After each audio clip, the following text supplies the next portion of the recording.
I thought it was really well done.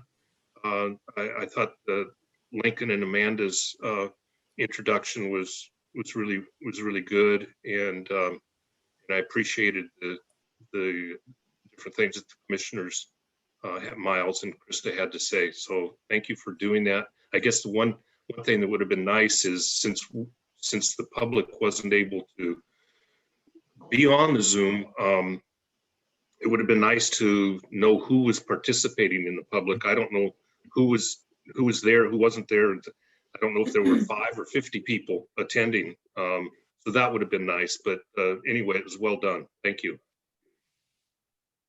Thank you, Tom. Anyone else have a comment to make? I can't see a lot of faces. So I think just, if you do, go ahead and start. Anybody else?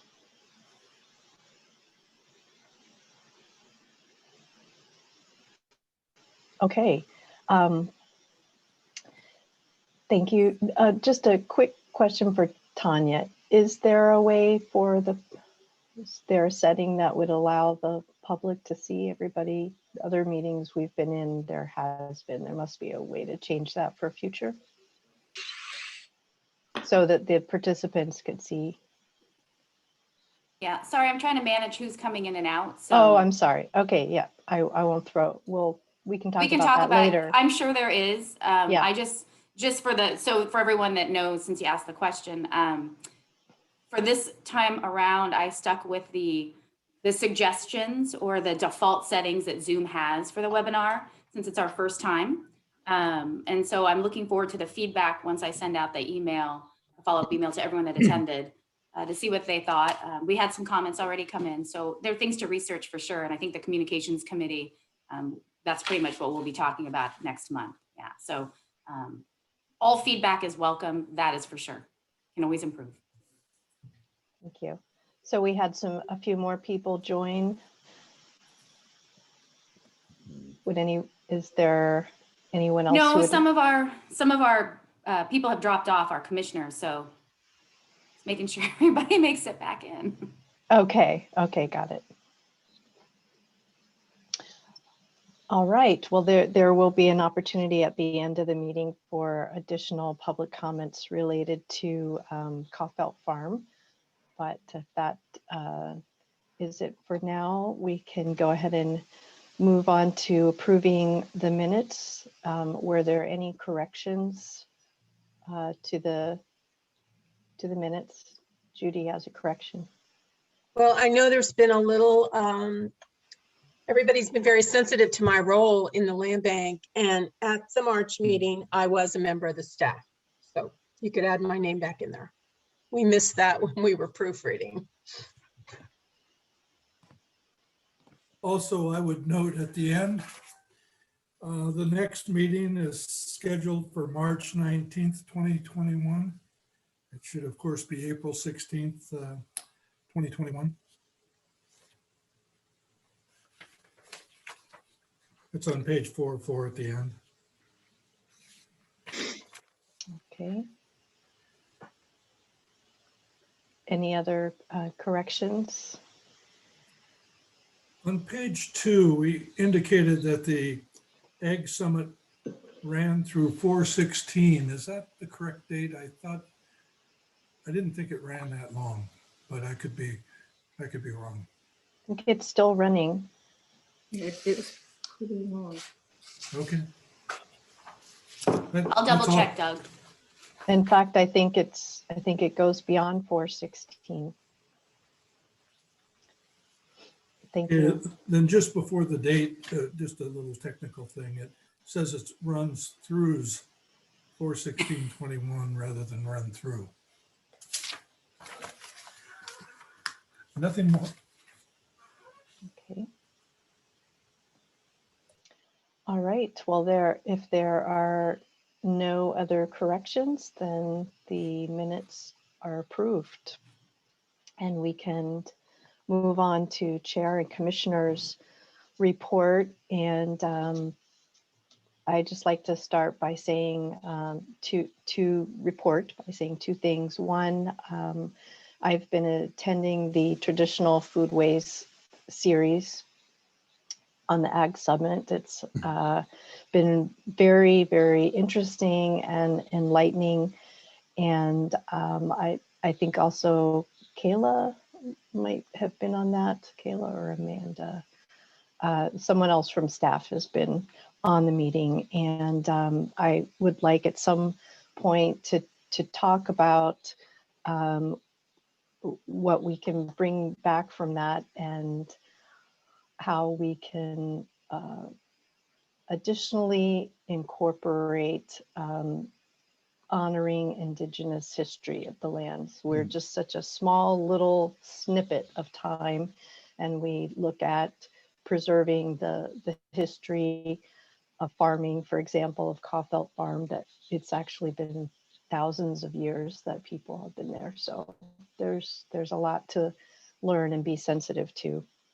And then the second thing is just wanted to compliment and say thank you to Tanya for doing all the organizing and research for the community conversations. I think it was a big success. We do have learning things we can take away from it, but also she did a fantastic job moderating, I think. So I just wanted to pass that on and also ask the other commissioners what kind of frequency they think that these conversations should take place now that we've had our first round. So that's all I have to say. Any commissioners want to report or add to that? Yeah, I have some thoughts. I listened to all three of the meetings, and I mean, there was a whole lot more community participation on Orcas than there was on San Juan, and there was a fair amount from Lopez too. I was thinking about whether we could combine all of these groups together and do maybe a quarterly meeting. I think we should make them regular. I think we should make them fairly frequent. I don't know if it makes sense to do individual islands or not. Okay, thank you, David. The communications committee can talk about that. I wanted to point out that after we saw the very sparse participation at San Juan, Brian and I sent email invitations to more than 200 people that we knew, and that was the reason for the heightened participation. So one of the takeaways in my mind was not to rely fully on public announcements or advertisements, but that commissioners and others need to reach out and spread the word. So that could be one, or that was one reason, but interesting thought about combining them. And frequency, you said more frequent, like twice a year, quarterly, you mentioned quarterly. Okay. Let me just jump in on David's comment. I think I was the one who suggested the community conversations or local forums a couple of years ago at one of our commission and staff retreats. And of course, at the time, it was pre-COVID. I never imagined that we would be doing these meetings by Zoom. So it's really become something very different than I had in mind. And I thought it went off very well. And I agree, congratulations, particularly to Tanya for the technical support and moderating and organizing it. It was a good job. But my original idea was that we have 2 land bank meetings per district per year. That is for districts 2 and 3, I guess it is. We have 8 meetings on San Juan, 2 on Orcas, I think, and 2 on Lopez generally. My thought was that one of those meetings on each of the islands should be not at 8:30 in the morning, because we've heard this frequently from people, but at a time that's accessible to more people, say 5:30 in the afternoon, as we did this time, and that it should be locally focused. That, in other words, we should take one of the 2 meetings on each of the islands and devote it to a local forum, hear from the local folks. So my answer is that we should have one of those forums at least annually for each district. You're suggesting instead of holding an additional public meeting, to utilize the monthly meeting time, but make it an evening meeting with a Yeah, different that would be structure? one way to do it. I mean, I frankly think that we ought to have more meetings in the other districts too, but that would certainly be one way to approach it, and hopefully in person next time. I think the meeting was very well received, and the land bank was well received by the public, and we should continue the tradition. Okay, thank you. I saw Peter had your hand up, Peter? No, that was okay. Any other commissioners? Doug, want to weigh in? Yeah, I agree that we ought to continue them. I'm kind of thinking more like maybe not so much quarterly, but perhaps twice a year. I realize Tanya did a great job, but it's a lot of staff work. It's a lot of putting things together, and I do think San Juan Island is different than, certainly different than Lopez, and I like your idea of you and Brian getting out to people and encouraging people to come. And I think that was something that we didn't do here on San Juan, and I think that's a great idea. And certainly the next time around, we'll be doing it. Thank you. Krista? I would say, I thought they were all great, all quite different, and people's interests were quite different. So I like the fact of trying to keep them separate on each of the islands, give each island its time for discussion. I think twice a year, semi-annually would be great. I think the communications committee talked about doing something perhaps like that, and then once a year having a all county free-for-all town hall, so that we would have all the islands come. So that could be one way to get everyone together. I am supportive of the afternoon meetings, doing that occasionally, because I think, it's just a way to accommodate some people that can't be here on a Friday morning.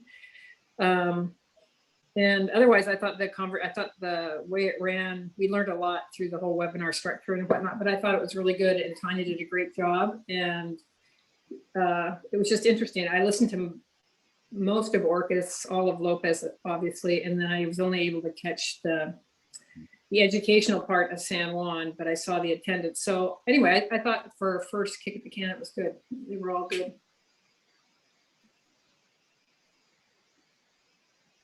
Okay, who haven't we haven't heard from? Jim and Miles, any comments? Jim, yes. Ditto to just about everything that everybody said. I think semi-annual, well, I mean, it all depends really on whether we continue down this Zoom path or not. But semi-annually or quarterly might be a bit too much to take on, but I think all in all, for a first time around, it seemed like it was good. But this is a valid and necessary part of outreach. And again, thanks to Tanya for putting it together.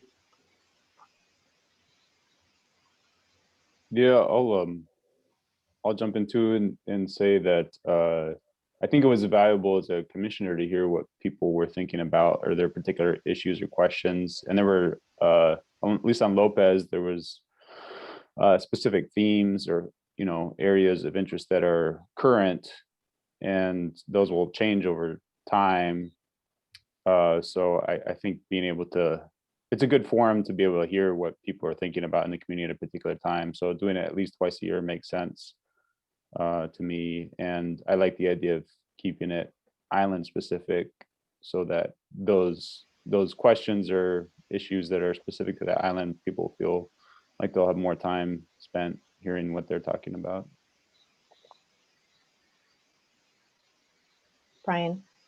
Yeah, I just wanted to mention in terms of content, there were several consistent themes that I heard at the meetings. And I think Tanya sent out the questions to us that were asked by the public, sent out the questions later. And I think it might be worth bringing some of those back to a future commission meeting, or maybe the this year's retreat to look at the themes. Some of the things I heard were, well, a general appreciation for the land bank. I thought the reception was very positive in general. There was a lot of interest in trails and connectedness. Some quite a bit of interest on Orcas anyway in mountain bike trails and single tracks and more mountain bike use. The other thing that popped out for me was quite a number of people asked about acquiring properties with homes on them. What could we do with that? And it seems to me that's a question we may need to grapple more with. Might there be a productive way of accepting properties with a structure on them and reusing or protecting them somehow? So that's kind of a quick summary of what I heard.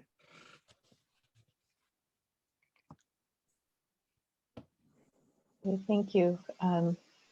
Any more comments on community conversations, or commissioners want to report on anything?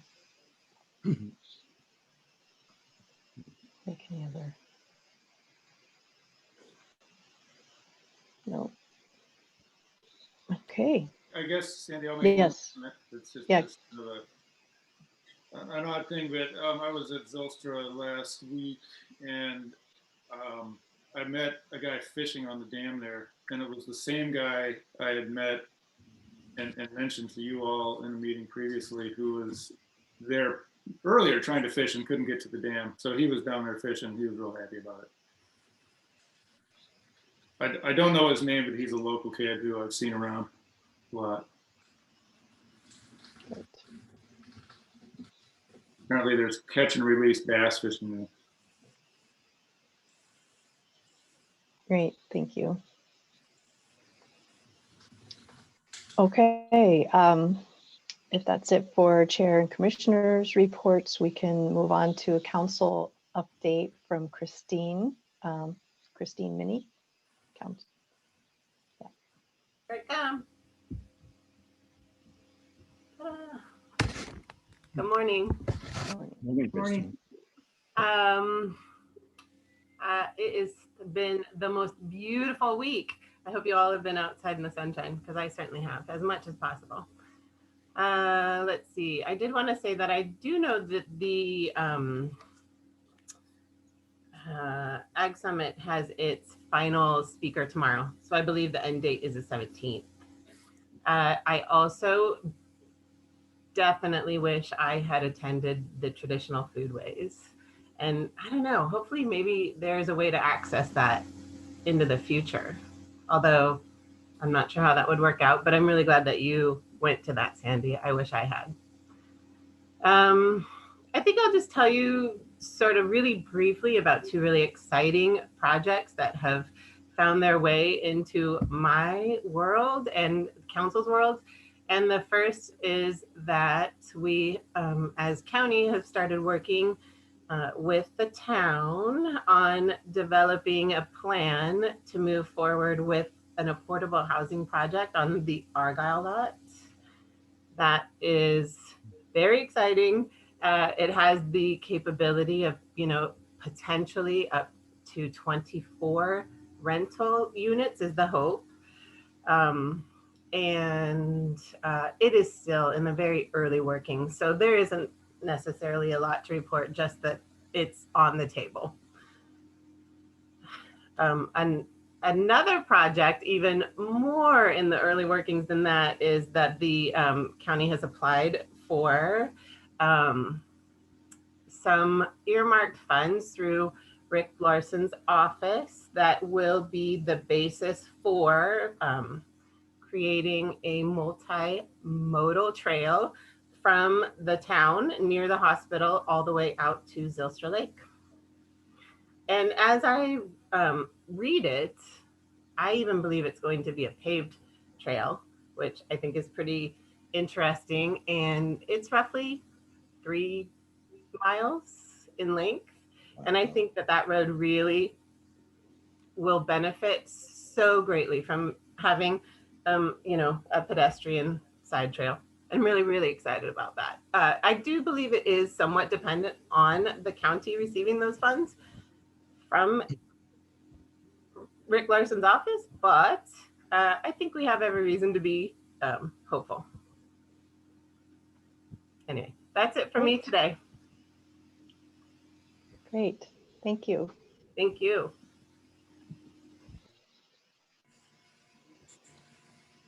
Okay, so moving on to the financial update, our first quarter financial report. Is that from Aaron? Yep. Hi, everybody. Nice to see you all. As we go here, we are wrapping up the first quarter. A few things to go over from the Conservation Area Fund. Total current assets, equity over has increased by 463,000 in the first quarter. Most of that is due to stewardship fund balance and the transfer, first quarter transfer. There hasn't been a lot of activity in stewardship outside of normal maintenance and upkeep and work on some of the reserves. The LGIP interest rate, as we have discussed throughout the first quarter here and end of last year, has dropped significantly to 0.1193%. Last year's was 1.28%. Again, not a huge number to begin from anyways, but it does continue to drop. As I have continued to work with the treasurer, I have been in contact with a new investment firm, Piper Sandler, and we are working on some options, looking at the investment policy for land bank and seeing what else is out there for treasuries and municipal bonds and such. So as I kind of narrow in some more options, we'll definitely be reaching out to you guys for the investment subcommittee and take a look at what's out there. REIT, from revenues and expenditures, REIT has been great. It has been a really good start, a really good first quarter. We are up 54, almost 55% higher than year to date in 2020. And as you look at some of the charts that I provided you guys, you can see, where we're starting this year is kind of never been seen before from land bank perspective, which is great. Gives us a lot of opportunities out there for future projects. Donations from private sources. If you take a look at those, we do have that coming from the Barker donation, which is the connector to the Beaverton Marsh, and as well as the Spencer Spit conservation easement. That makes up a big portion of the donations there. Those are the big ones. Conservation Buyers Program, line 46. That's due to the sale of land to the Preservation Trust for the Beaverton Marsh Conservation Easement. And then acquisition costs, the addition to the Lopez Hill purchase from Lopez Community Land Trust. So when it comes to donations and acquisitions, that's pretty much makes up the majority of what we've done here in the first quarter. And as a point of pride for Land Bank, our administration expenditure of 2.63% is extremely low. I think 10% is what the mandate is, and just goes to show we're really working hard and getting a lot done at not a huge expense. So moving on to Stewardship and Management Fund. Cash and Stewardship and Management Fund is increased by 131,951. Also noted, just the overall drop in interest rate as noted from the Conservation Area Fund. Investment interest is all from LGIP. There aren't any other incomes from investments in the first quarter. It is specifically LGIP. The quarterly transfer was made from the Conservation Area Fund based on the revised 2021 budget. Since we do not have an official approved by the council first amended budget, everything here is based off of the initial 2021 budget. Property management, maintenance expenditures, and site enhancement, they are on pace with the 2021 budget. So everything looks great there. And that's what I have for you guys as far as the financial statements. If we do look a little bit deeper into REIT, March, we had almost 400,000, 391 for the month of March, which is an extremely strong March. So far to date for April, as of the 14th, we're sitting at 236,000. So if you look at the revenue chart, and April specifically, halfway through the month being at 236,000 for REIT is a very strong start halfway through the month. So it looks like there's a lot of carryover from housing sales. When that will slow down, not sure. But right now it's a great start to the year. So if there's any other questions, that's what I have to report for you guys. Yes, Jim. You're on mute.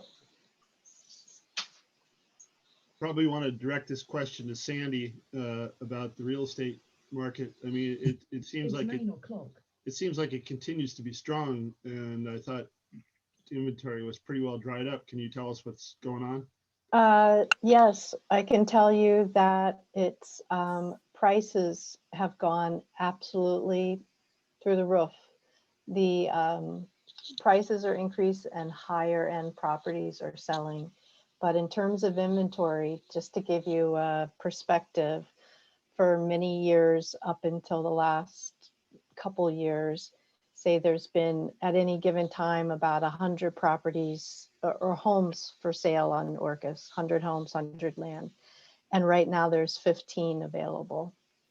And most of them are over $1 million, going up to 28 million. There's a lot of cash coming in. And countywide, there's only 53 homes listed for sale. So inventory is down, but average cost per sale is up, and people are bidding they're bidding very high, plunking down cash and willing to do anything to get here. So it's really driven prices high. So that's what it is. The inventory is down and prices are making up for it. Did I see someone raise their hand? No.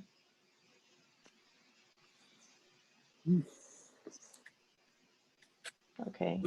All right. Any other questions for Aaron about the financials? I have just a typo correction, I think, Aaron, on the stewardship, that last sentence with the management expenses and expenditures. I think those are I-46 and 47. I can't find an I-51 or 52. Is that right? You're right. Yes, you're right. Okay, good. That is a typo. Thank you. Okay, so moving on to the director's report and acquisitions update from Lincoln. Well, good morning, everybody. I have a few things to report on the Katy Mountain purchase. We're moving forward. That's due to come in a revised budget to the council next Tuesday. Our deadline for closing is set at May 7th. So I think we're still on track. We did have a field trip with the Preservation Trust out to the property last Friday, which was great. I think they're definitely, they definitely have some interest in partnering with us on this one. Not really sure what form that's going to take, but I will note that in the property, the summary, project summary rather, we have a provision for sale of a conservation easement to the trust with a range of 25 to 50% of value. That's just a way of it's a placeholder, basically, not knowing really how that's going to work out. We wanted to have the ability to do it. And one of the reasons for setting it up like that, I mean, ordinarily we would try to come to agreement with the trust prior to making the purchase. But in this case, it's just moving a little too fast. If we don't have an agreement in place or some kind of stated objective when we go to closing after the fact, we would have to sell a conservation easement at market value, because that's the rule for disposal, quote unquote, of land bank property. Hey, And so- Greg? Thank you. And since our objectives align with the Preservation Trust, or anything that we can get from them really to help us acquire this property, since we're ready to go ahead and do it on our own, basically is gravy, and we can apply it to other projects. So that's where that stands. It may be if they're getting closer and we're ready to sign a cooperative agreement the way we did with the property north of Lopez Hill, we could delay closing in order to do that. I think the sellers would be fine with that, but I'm just not sure how that's going to work out. In any case, everything's moving forward, and that's a bit of good news about the trust's potential interest in that property. Lincoln, can I ask a question about that? Sure. I was curious when I read your comment about the value of the conservation easement. When you talk about market value, typically wouldn't even 50% be low in terms of what we would pay for if we were buying a conservation easement? It depends on the easement and the provisions in it. Sure.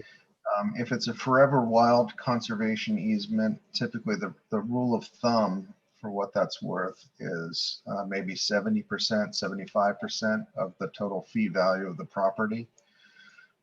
So yeah, you know, the market value is definitely higher. However, we face this situation over and over again with the trust. And the reality is, it just makes so much sense for us to partner with them when our goals are aligned. And realistically, the only thing that's happening here is just an added layer of protection on the property. So that's Don't they also assist with stewardship funding in some way? So they help potentially.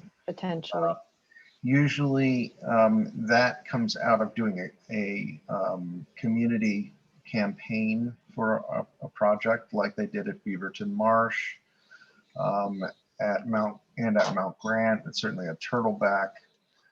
So they've established funds for Turtleback and Mount Grant. We're still kind of figuring out how Beaverton is going to go. But yeah, that's another help. And certainly it's an advantage in that when they're holding those funds, they can invest them as you would invest endowment funds, unlike us, where we're too limited. Or not too limited, we're extremely limited in our ability to invest funds. So it's another advantage, without a doubt.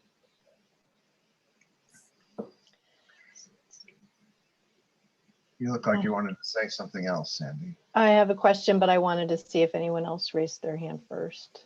But I'll go ahead and ask. So Doug and I had talked to you about or reviewed the potential for a trail to American Camp, I believe it was, and we both felt that it was iffy. And so are we going to stick with, we're not advertising, we're not going to be promoting that aspect of it? If there's a trail there to be used and people use it, okay, but we're not including it in our list of promises. You're talking about a trail from Katy Mountain over to English Camp? Yeah, English. Yeah, okay, yes. Yeah, I mean, there's going to be a trail because the Roche Harbor property allows public use. And so there are existing trails now, one of which does connect to this property. So we'll be able to create a trail. The issue is that all of the trails on the Roche Harbor property are they're by permissive use. So at some point, if the entity that holds those properties decides to sell them for development or just close them off to the public, they have the ability to do that. So we don't have a guaranteed trail. We've got a de facto trail, which is what they've allowed to date. In fact, one of the main entrances to Young Hill, which is part of English Camp, is through the Roche Harbor property. So the trail system is used quite a lot. And our hope is that over time we'll figure out a solution to getting permanent trail rights to that property. We can talk about that a little bit later. I do have a few things to report on that in an executive session. Okay. Right. Any questions for Lincoln? So just some other things that have come up in the community meetings. It's been pretty interesting. With regard to Lopez, there are a few things up in the air. We've got properties in particular around the village, around Lopez Village, which have not really been on our, some of them have been on our radar or sort of on our radar. When we've done the exercise of establishing priorities for acquisitions, they haven't necessarily been on there, but it's an interesting change because the one thing that we really have not factored in when we've looked at acquisition priorities is this question of establishing just smaller places for people to go. So it's just these specific access points or smaller properties with a view shed or providing the ability for people within an urban growth area. And so we've got a number of properties that fit those criteria in and around Lopez Village. So we'll be taking a closer look at those. We have been having some serious discussions about one of those, the Bar Green property, which I've showed you before. Don't have anything further to report on that one, but that one's a potential partnership with the Clean Water program of the county, because the stormwater from the village flows through part of that property. Otherwise, we did hear about a few additional properties. I'll report on a couple of those in executive session, but it was good to have the community speak up and kind of start to voice their thoughts on, where we might focus. At some point, we have had this strong focus on landscape scale projects, even though we've done a number of other types of projects as well. But at some point, the program will kind of hit a wall in that there are only a limited number of bigger properties to acquire. And at that point, I think what we're going to be seeing is partly what's going on in Lopez, where people are now looking at different kinds of properties and wanting us to acquire those special places, even though they may not be significant from a landscape scale perspective. They're significant to the local community. So maybe a bit of a taste of things to come.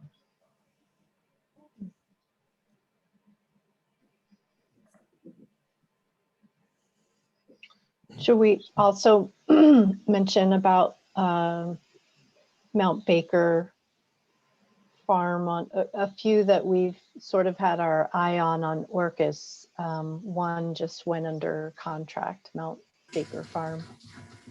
We were looking at possibly participating in that in some way. Whoever isn't muted, can you put your mute on?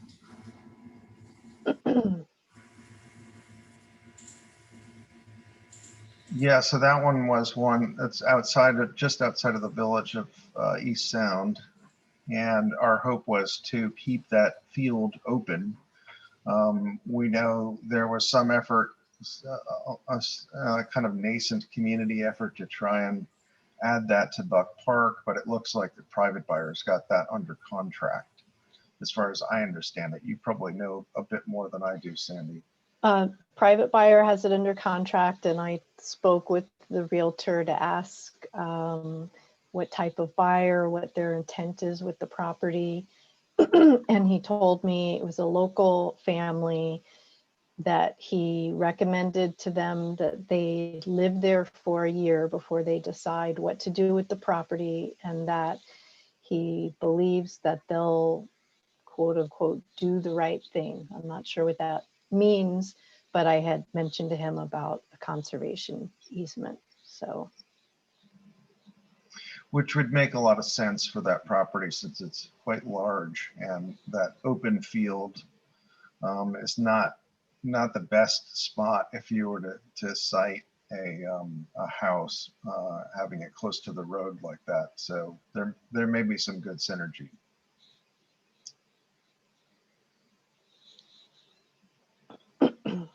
And that's about all I've got. So we are way ahead of schedule. we're way ahead.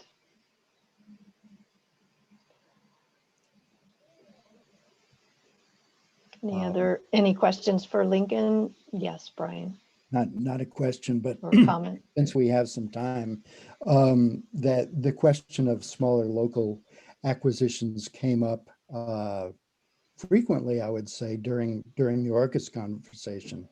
And I thought that you did a very good job responding to that. A lot of people asked about preservation of the Orcas East Sound Swale, which runs right through the center of the village. And you pointed out that there are other means and probably other monies to provide for that. And I think I also mentioned that land in the UGAs tends to be a lot more expensive, and in a sense, the Washington Growth Management Act wants to see that develop. Not that none of it should be preserved, but anyway, I think that there is a lot of misperception about the land bank's role in that regard, and I thought you answered the question really well. Thanks, Brian. Yeah, certainly we've been very careful about investments inside those UGA boundaries, just because it is where density is supposed to happen. And if we're viewing our role as open space conservation, then it makes a lot of sense to focus outside of those areas. There may be cases where there's a small piece that's important. You know, we do have East Sound Waterfront Park, which is really a pretty critical piece in East Sound. And we have Driggs Park here in Friday Harbor. But for the most part, we've tried to be a little more careful. We've done some historic preservation easement type things. Yeah, it's just an ongoing discussion.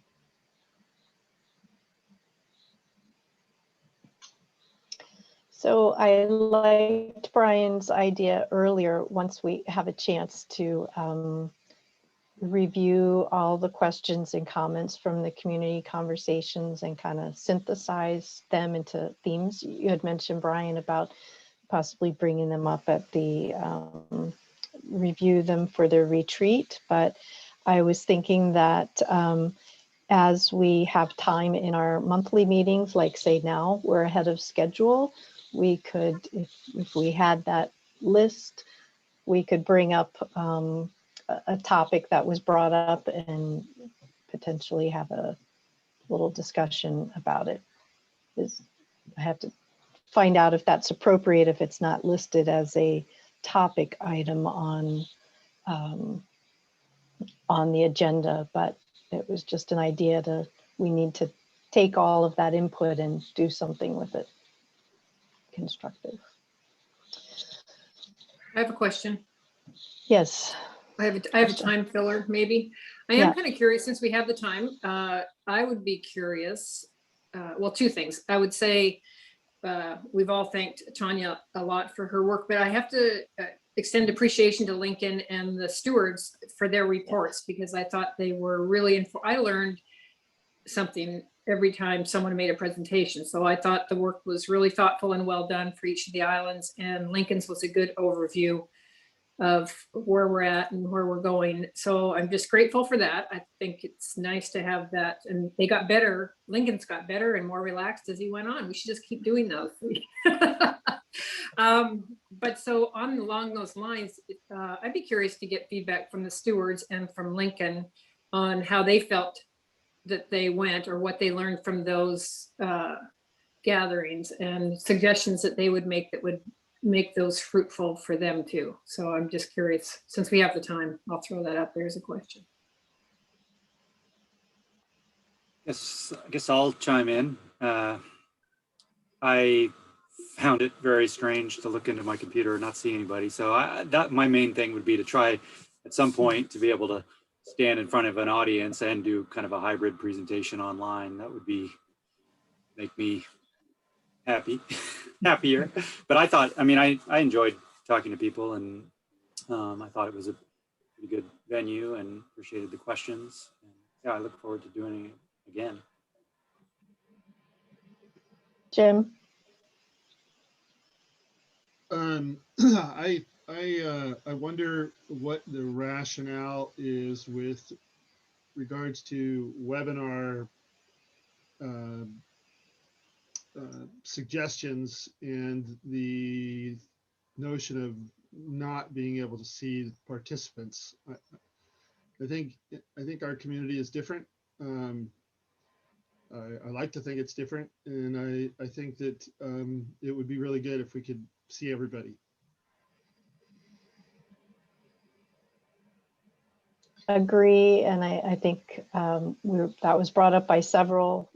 I didn't realize that that's how it was gonna go, but apparently we have the ability to do it different. But yeah, I agree that it should be as close to simulating. If we were in a room group, you'd be able to see who was asking questions and who was there. So Yeah, I think, not to speak for Tanya, but the webinar idea is one that Zoom recommends when I think it's really set up for having a larger number of people present. So if you have, 50 or 75 people who are participating, showing everybody really gets to be pretty difficult. So they've hit on this kind of webinar approach. But for us, if we've, for the Orcas one, we would have been pretty close to that. So that one would have been interesting if everyone was shown. But yeah, I think we're probably going to try doing it the other way, like this format the next time.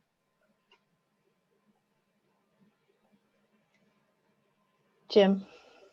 I think we also need to think forward to a time when it's not necessary to do these things via Zoom, and whether or not we want to continue that or not, or whether we need to try and do these things in person at a location on each island.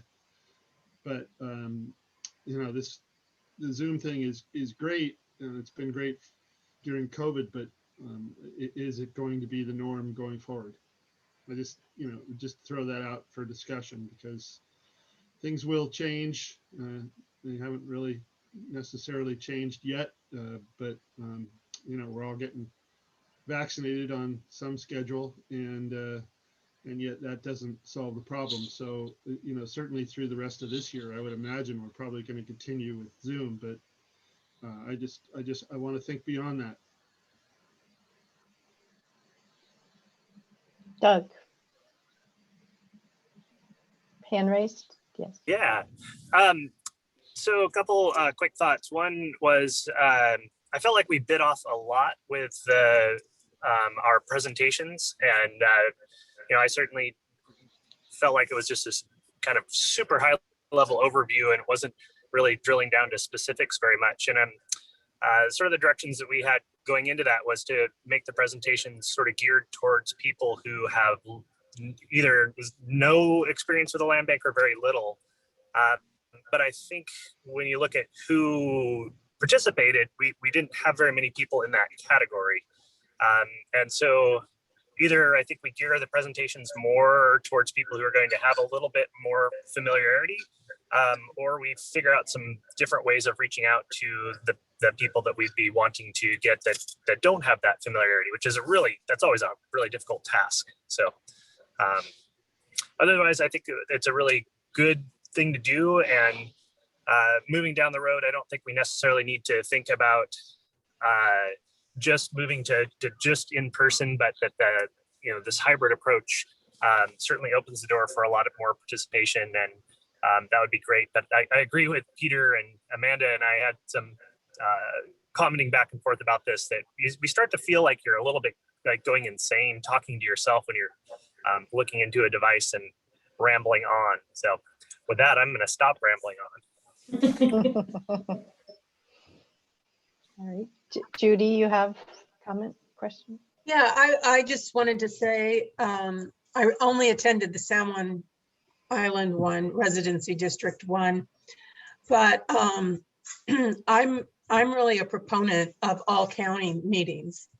Maybe, not every single time. And certainly there's so much value in the in-person meetings. But because of the way we're also separated by water and ferries and schedules, it's a unique opportunity to be able to meet with others from other islands. And because of COVID, I've had that opportunity with at least one other organization I'm involved with. And it's been so great to connect with the people on Orcas and Lopez. So that's my 2 cents. Thanks. I know the technology exists to do hybrids, like at the library and our fire hall. We have 2 places on Lopez where we can stream have people in person and still have a screen that would provide a Zoom setting for people that can't attend. So it's locating and securing those facilities. We don't have that, to my knowledge, at the Grange on San Juan. But they exist, they're on the islands. And so if we move into a hybrid, I think we could do both in terms of having people be able to participate at home if they can't make it in. And for those that want to come and meet us face to face, they could do that too. Yeah, I like that idea. Mhm.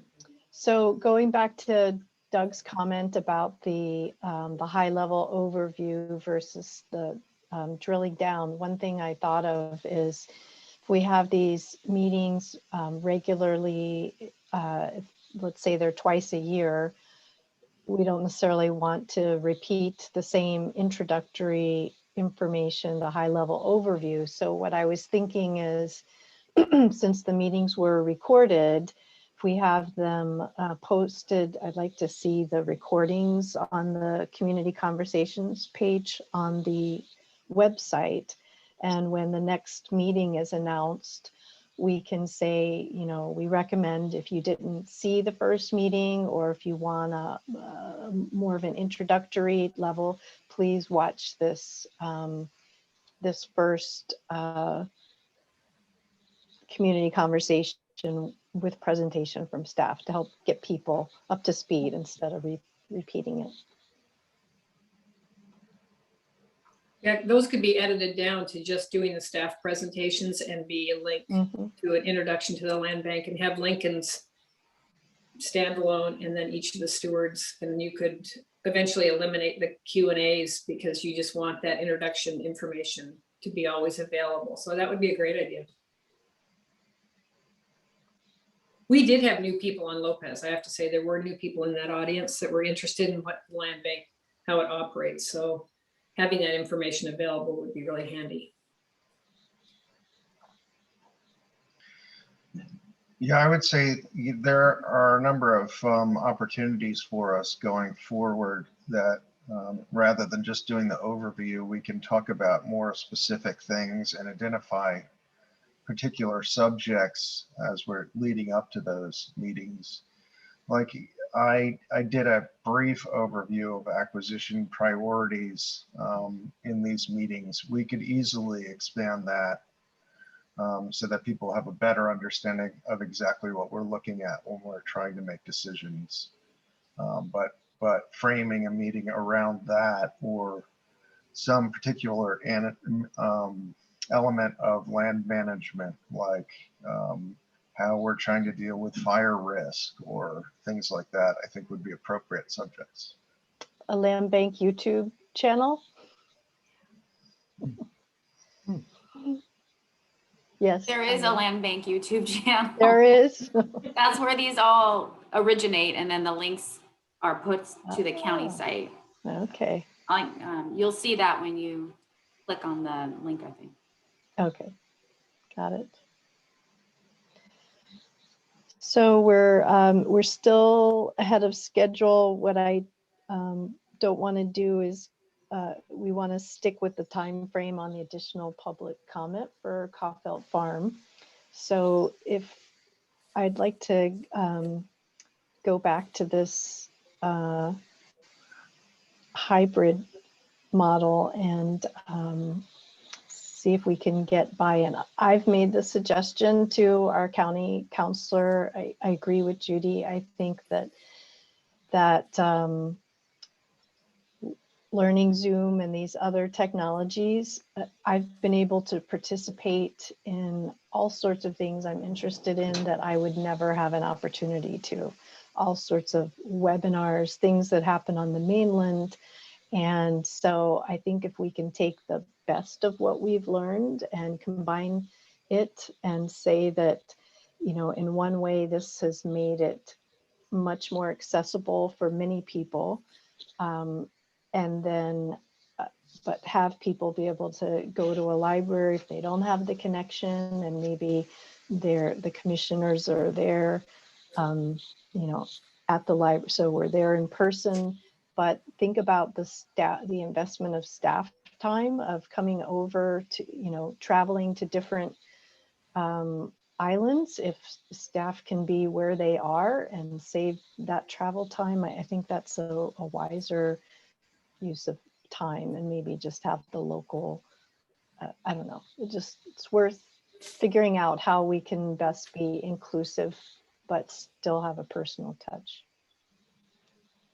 Yeah, I would say definitely for evening meetings, that would be a great approach, because we're one of the big obstacles clearly to having evening meetings has been the ferry schedule, and trying to get people back so they don't have to stay overnight.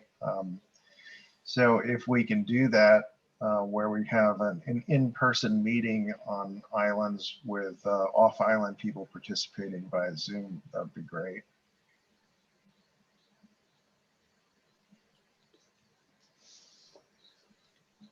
Okay, so with that, why don't we go ahead and get into the stewardship report.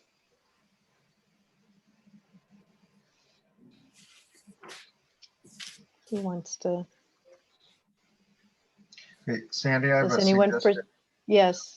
Why don't we just take a quick break now, since we're still ahead of schedule? I know we've got one scheduled down the road, but let's. Okay, good idea.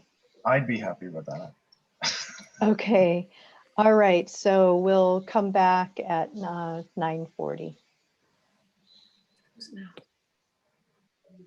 Perfect.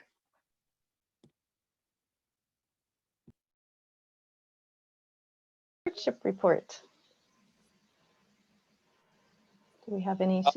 I'll kick it off here. Charlie here. Yeah. Updates. We had the request for proposals out for Fowler's Pond on Orcas for a seasonal grazing, and then a 2-year hay agreement for Zylstra on San Juan. And we selected lessees for both of those that we're just finalizing those short-term leases for. So the Lums will be grazing Fowler's Pond for the next couple years, and that's within the 40 acre or so property. It's about 12 acres of grassland, so they'll be in there mostly helping us just maintain those grasslands. So it's a win-win, and they have great practices, very mobile electronet system, so can really manage that grass height well and protect the water quality. And on San Juan at Zylstra, we selected primary lessee will be Adam Green of Oak Knoll Farm, where we have a conservation easement and partnership with Bruce Gregory. So they'll be doing primarily haylage, which is a earlier harvest hay wrapped in the white plastic you see. So they ferment it basically and harvest it wetter earlier. So they'll be out there probably May, early June, and smaller equipment. So they'll be out there more frequently and more often, but really excited to work with them. They're excited to help us with some of the soil improvements and forage improvements out there over the next couple of years. So some exciting updates, and not sure if anybody can speak to recreation at Zylstra, Doug or Donna. It's been quite active lately.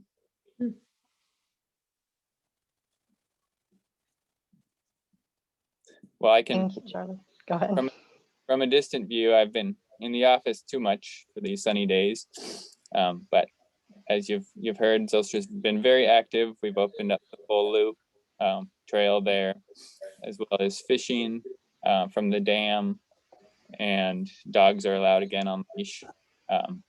Fishing's been very popular. Lots of bass being caught and released. And there's also been reports of one well, you saw the picture in the report, a big trout or possibly hybrid cutthroat or cutthroat still up in the air from the lower lake. And I also had a report yesterday of another trout in the upper lake, not quite as big, but a decent sized fish. So exciting to learn more about the species in there. And yeah, people are having a blast fishing. I know there's been some issues with off-leash dogs and good communication with the neighboring Island Haven and Joe Burkhart. They've given us some reports, and so hopefully with more education and signage and communication, we can rein that in. Yeah, any other questions about those properties?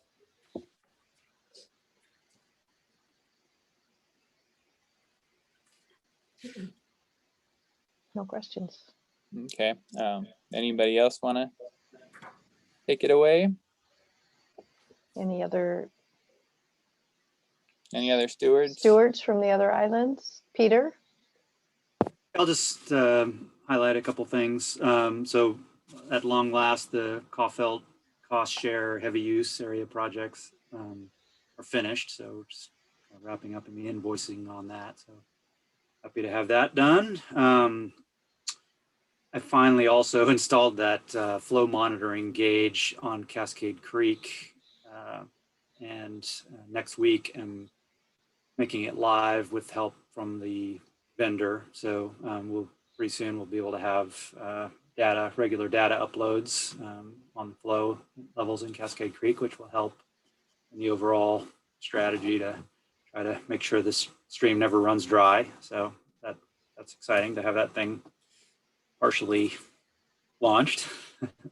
And then on the First Foods topic from earlier, we had a call or an email from Scott Rosenbaum last week from Rosewood, the wetland biologist, and he and Thomas Bennett ended up coming out with about 100 Wapato bulbs, which we planted in the wetlands at Stonebridge Terrell Preserve, which is kind of fun. So those are an aquatic plant that was used by Native peoples as a food source. And Wapato? Really, What is Wapato, Sagittaria is the, Wapato, it's called. Sagittaria is the genus, and it's a big tuber with a large kind of heart-shaped leaf or pointy heart-shaped leaf. So we'll see how those do, but that was kind of fun. Thoughtful of him to bring those out. And then back to Cascade Creek, the fish biologist Eric Beamer came out yesterday. I couldn't join, but he and Kayla and Jenny DeGroot did some seining in the lower end of Cascade Creek at Coho Preserve, because they were trying to get samples, fin clip samples from the few Chinook salmon that turned up in recent monitoring down there. So just to confirm the identity and the source of those fish. So they're going to do some DNA analysis on that. We should hear fairly soon what we can learn about those fish. That's all. I'd just like to ask a question of the stewards about use levels and what they're seeing at this point. I took a photo the other day of Turtleback South with what I believe was the most vehicles I've ever seen there. So 2 full rows of cars out into the overflow parking area in the field, all the way across the field. So, yeah, they've been high. People have been pretty well behaved, though, I think, and no real problems so far. Yeah, this is Amanda over on Lopez, and say most of our preserve uses has been pretty high. Last week, I borrowed a tractor from County Parks to patch up the road for the Fisherman Bay Spit, and we just had so many cars coming in and out that I just kept having to pull over and make room for them to pass. But then alternately, some preserves are very quiet. I was at the Channel Preserve yesterday afternoon, and I was the only one there.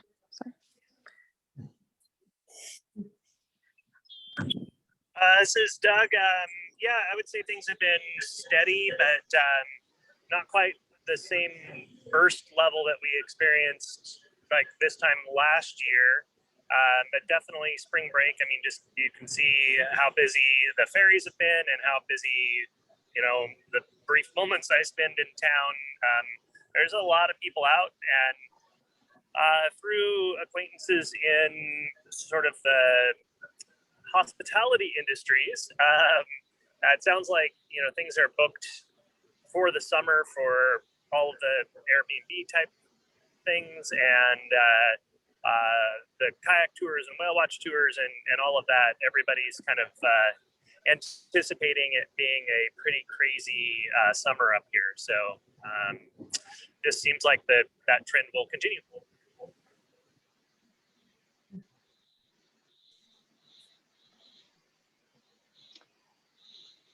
Okay, thank you, Stuart.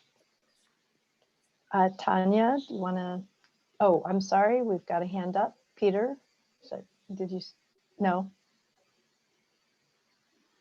Hand down. All right. Sorry about that. Oh, no problem. Tanya, outreach and volunteer report.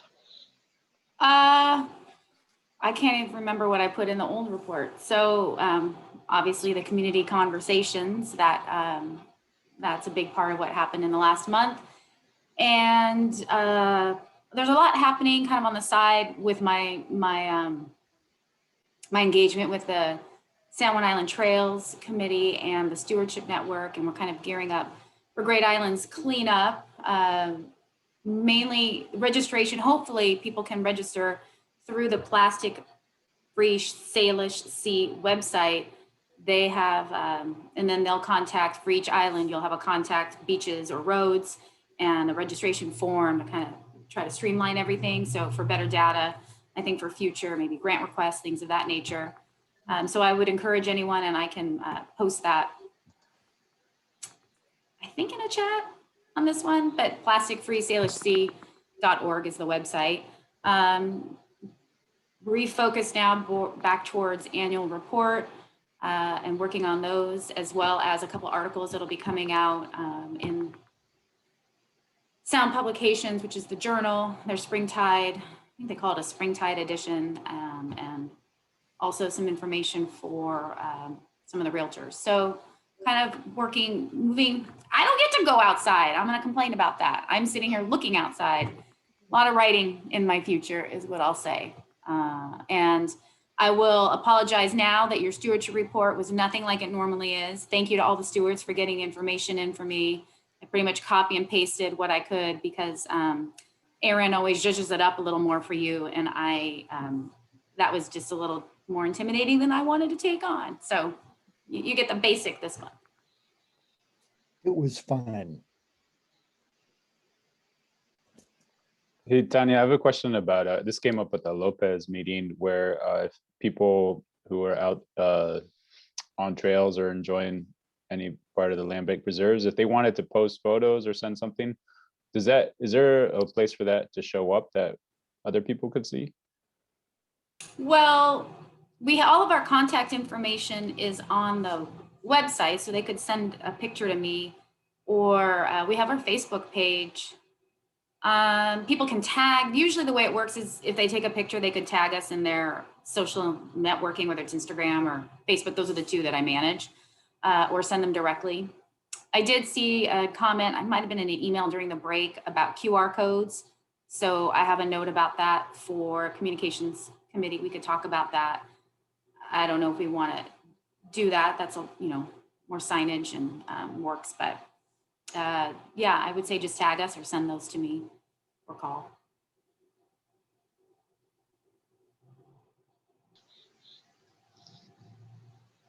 Okay, any more questions for Tanya? I have one more note, Charlie, again here. Yeah. So we finally, from Department of Ecology, about a water right we applied for in 2019 for Coffelt Farm for use of the pond for garden irrigation. So we'll be publishing a notice in the Sounder for the next couple of weeks about that for public comment.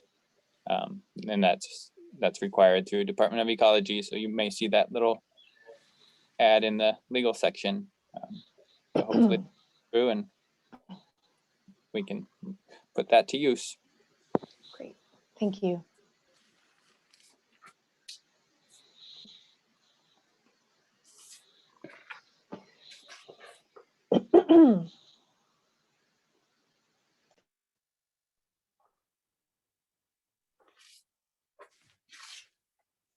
Okay, well, we can, that's it for outreach and volunteer. We can go into executive session to consider the selection of a site or acquisition of real estate by lease or purchase when public knowledge regarding such consideration would cause a likelihood of increased price. And we will plan to come out at 10:30 or 10:25.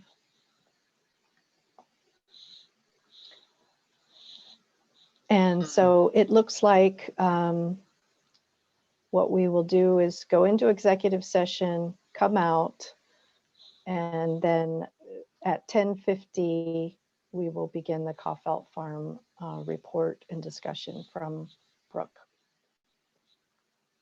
So if you are a member of the public, now would be your time to leave the meeting and then come back in 30 minutes.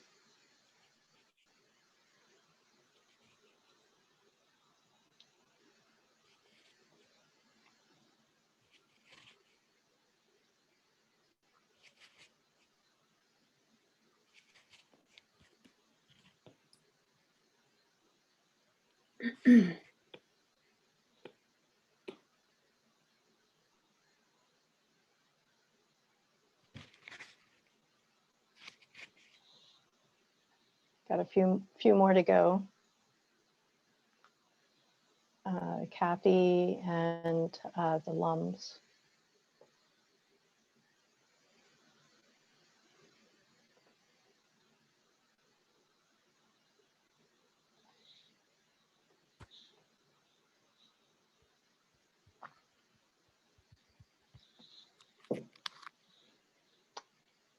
Okay, we're good to go. And so we're going to stop the recording.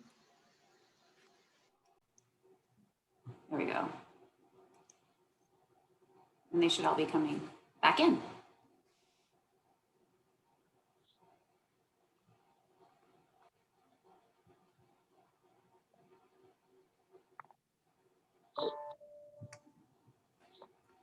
Peter fell out.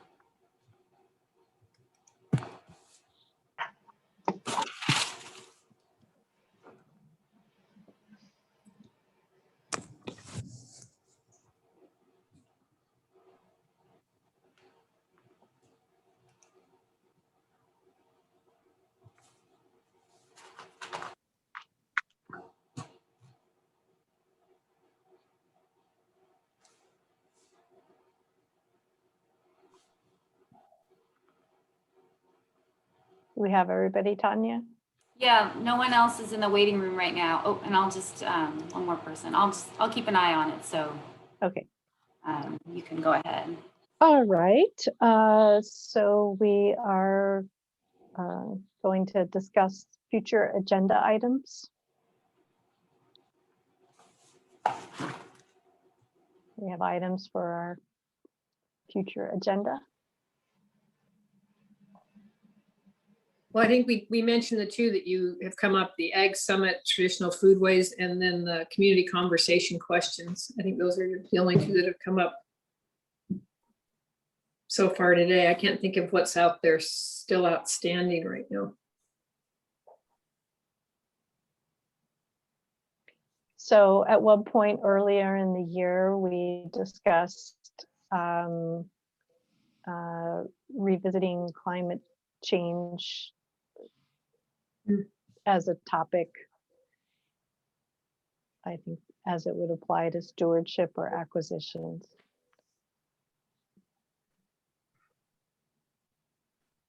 Anybody else have ideas?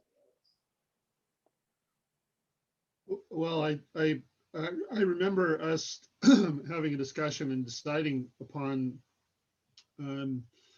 framing just about everything we do with regards to climate change going forward. So not as a topic, but as the lens through everything we discuss. Yeah.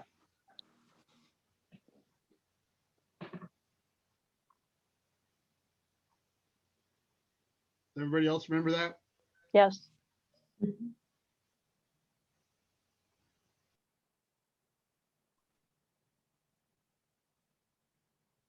All right, so, and obviously we have Coffelt will be an ongoing discussion, Coffelt Farm.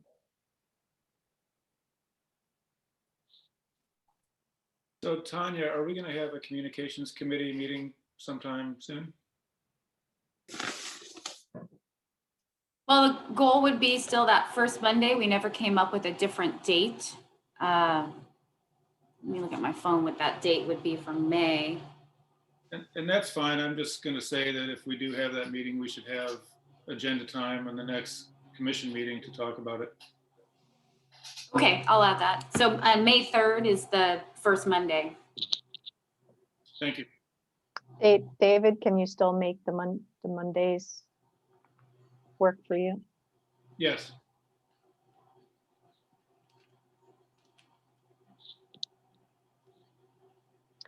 Okay, if that's it for, is there something else? That's it for future agenda items, then I guess we'll take a longer break and come back at 10:50 for the Coffelt Farm report and discussion, which will continue through 12:30. So 10:50, so we've got another break. Perfect. Okay, see you Thanks. soon.